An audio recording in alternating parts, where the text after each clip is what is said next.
출애굽기 22장 1절에서 20절.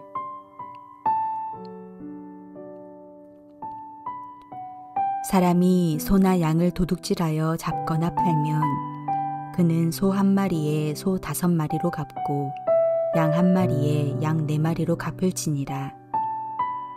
도둑이 뚫고 들어오는 것을 보고 그를 쳐 죽이면 피 흘린 죄가 없으나 해 돋은 후에는 피 흘린 죄가 있으리라.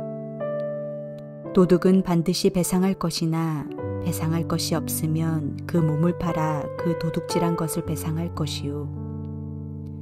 도둑질한 것이 살아 그의 손에 있으면 소나 나귀나 양을 막론하고 갑절을 배상할지니라.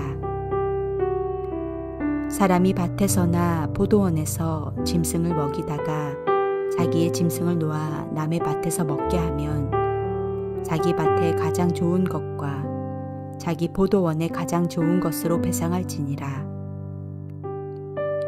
불이 나서 가시나무에 댕겨 낯갈이나 거두지 못한 곡식이나 밭을 태우면 불 놓은 자가 반드시 배상할지니라.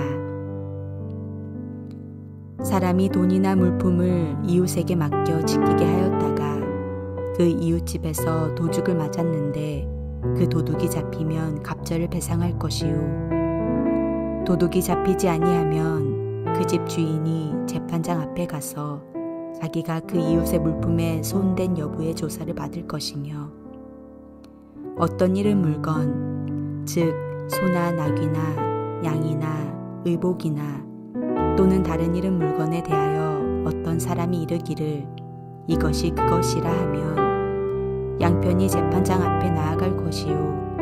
재판장이 죄 있다고 하는 자가 그 상대편에게 갑절을 배상할지니라.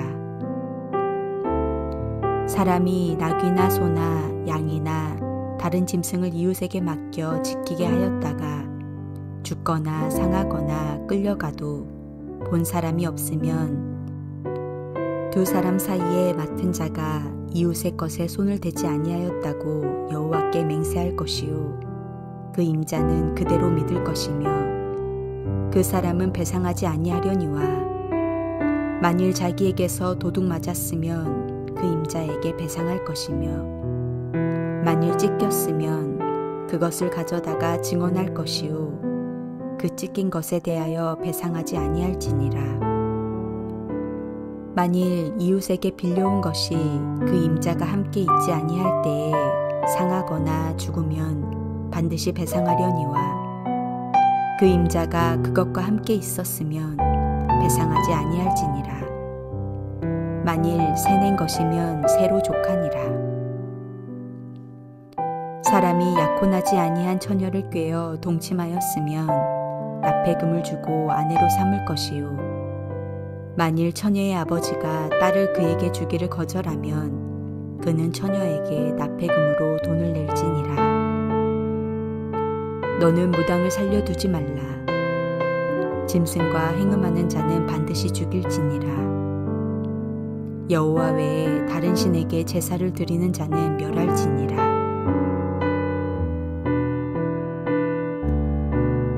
출애굽기 21장과 22장은 출애굽기 20장의 10계명 내용 중 이웃과 관련된 말씀을 풀어서 설명하고 있습니다. 특별히 2장에서는 7계명과 8계명의 내용, 간음하지 말라, 도둑질하지 말라는 내용을 중심으로 이야기하고 있습니다. 그 내용의 핵심은 거룩함입니다. 이웃과의 관계에서 소 한 마리를 도둑질하면 소 5마리를 갚아야 된다는 것과 같이 실질적인 사례를 들어 하나님 앞에서 하나님께서는 우리에게 거룩한 것을 요구하십니다. 특히 고아와 과부, 이방 나그네로 지칭되는 약한 자들을 감싸신 하나님의 사랑을 볼 수 있습니다. 성경 전체의 숲에서 본다면 약한 이웃에 대한 하나님의 관심과 배려는 이후 이 땅에 오신 예수 그리스도의 모습으로 극명하게 드러납니다. 율법은 개인의 재산 보호를 위해 다양한 규정을 적시하고 있습니다. 사실 사람과 사람 사이의 분쟁은 자신의 이익에 침해를 받았다고 느껴질 때 발생하는 경우가 많습니다. 분쟁이나 갈등이 이념이나 세계관 때문에 발생하는 경우도 있지만 조금만 깊이 들여다보면 그것도 자기 이익과 밀접한 관계가 있다는 사실을 우리는 알 수 있습니다. 사람들은 일수 정치 이념과 무관하게 자기가 소유하고 있는 부동산 가치를 누가 더 높여줄 것인가, 누가 세금을 줄여줄 것인가에 관심을 가지고 투표할 때가 많습니다. 어쩌면 이것은 거의 인간의 본능에 속하는 것인지도 모르겠습니다. 율법은 이러한 문제들을 외면하거나 무시하지 않습니다. 개인의 욕망을 뛰어넘는 사회적 당론에 익숙했던 사람들에게 재산 손실이 발생했을 때 어떻게 처리해야 하는지를 규정한 율법 대목은 그래서 낯설기조차 합니다. 하지만 그런 문제가 제대로 다뤄지지 않으면 공동체에는 균열이 생길 수밖에 없습니다. 본문에 등장하는 여러 가지 법들은 아마도 공동체 내에서 오랫동안 받아들여지던 관습법이 성문화된 개념일 것입니다. 남의 소유물을 훔친 사람은 반드시 배상해야 했습니다. 배상 정도는 그 짐승이 죽었을 때와 살아있을 경우가 다르고 또 그 짐승의 종류에 따라 달라집니다. 갚을 것이 없는 사람은 자기 것을 팔아서라도 훔친 물건과 값의 배상액을 지불해야 했습니다. 훔친 것에 대해 그냥 몇 배를 갚아주라고 하지 않으시고 왜 소와 양의 경우를 각각 나누어 규정하셨겠습니까? 아마 그것은 남에게 소중한 것일수록 더 탐내지 말라는 뜻일 것입니다. 사람이 소나 양을 도둑질하여 잡거나 팔면 그는 소 하나에 소 5으로 갚고 양 하나에 양 4으로 갚을지니라. 도둑맞은 사람에게 손해가 덜 가도록 보다 소중한 것을 잃어버리지 않도록 하기 위한 규정입니다. 이러한 규정은 그러니까 아예 도둑질할 생각을 말라는 경고였을 것입니다. 이 경고는 어느 정도 효력을 발휘했겠지만 그렇다고 해서 꼭 모두에게 받아들여지진 않았을 것입니다. 좋아서 하든 절박해서 하든 도둑질은 어느 시대나 근절되긴 어려운 문제이기 때문입니다. 도적이 뚫고 들어옴을 보고 그를 쳐 죽이면 피 흘린 죄가 없으나 해돋은 후이면 피 흘린 죄가 있으리라. 도적은 반드시 배상할 것이나 배상할 것이 없으면 그 몸을 팔아 그 도둑질한 것을 배상할 것이요. 도둑이 들어오는 것을 보고 주인이 그에게 폭력을 가했을 경우 낮과 밤의 책임이 달라집니다. 도둑이 밤에 들어오다가 맞아 죽은 경우 주인의 경우는 정당방위로 인정받았지만 낮에 벌어진 일이라면 주인은 그 책임을 면할 수 없었습니다. 도둑질을 하는 사람의 생명이라고 귀하지 않은 것이 아니기 때문입니다. 단 도둑질을 당하는 피해자의 통상적인 방어 행위와